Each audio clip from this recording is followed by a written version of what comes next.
So this car, as it may look, has been into an accident. Somebody somewhere did crash into the back of this Lexus. I hope nobody got hurt in the process, but we are going to try and learn something out of this mess. So first, let's get closer and investigate the crash. If we take a look closer, we notice that the rear driver's side door doesn't shut back in its place normally. It rubs with the side frame. And this is really a challenge to fix and get it to look like it was originally out from factory. Basically, this is a Lexus IS350 4x4 equipped with a V6 engine. So you do have some vital parts that could have been damaged in the back. Parts like the differential and shaft.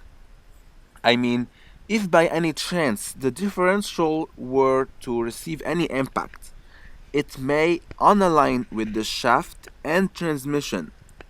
At first couple of years, it may seem like it is working fine, but in reality, it very well could be slowly damaging and degrading the transmission and other vital parts. This is one of the reasons why you should always be careful buying a crashed and repair car.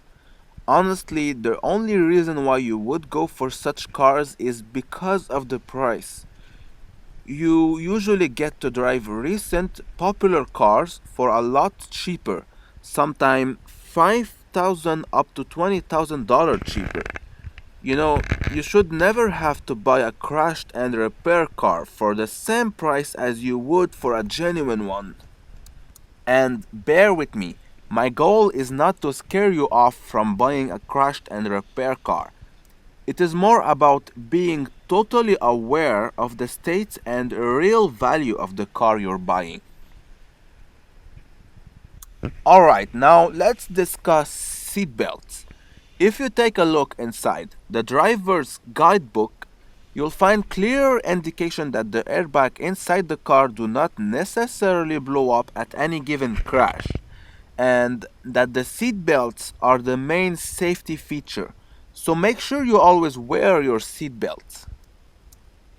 And so basically the seatbelts locks as soon as they sense a crash in order to prevent the driver and passengers from bouncing all around the car while the accident is happening. See, this car has almost the same crash as the BMW, but seatbelts are working okay.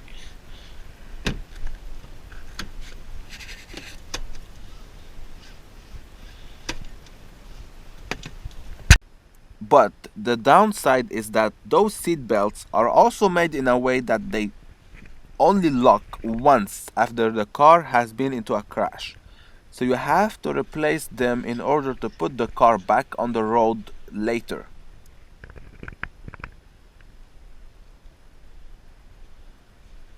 Now in this case, it seems as though none of the airbag blew up, and if you take a careful look into the crash, you know that this is kind of a big deal of a crash.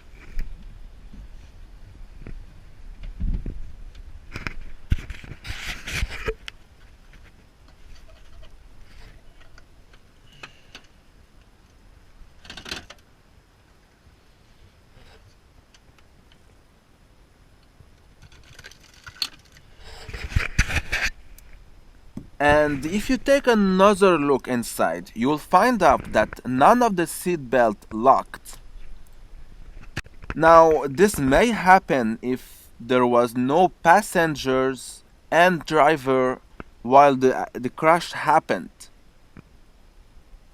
Because of lack of information, we don't know for a fact if this was a hit and run while the car was parked. Not necessarily hit and run, but I mean, the car may have been hit while it was parked. But usually, at least the driver's seatbelt should lock. if there was only the driver involved in the crash. You know what I mean?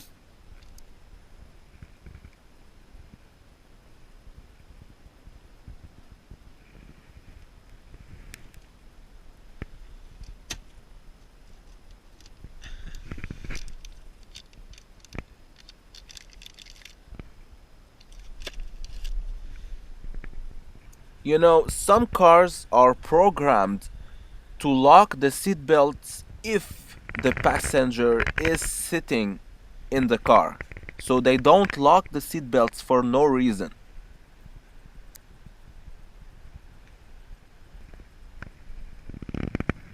So, this is a Lexus IS that has been into a crash. Thank you for watching and drive carefully.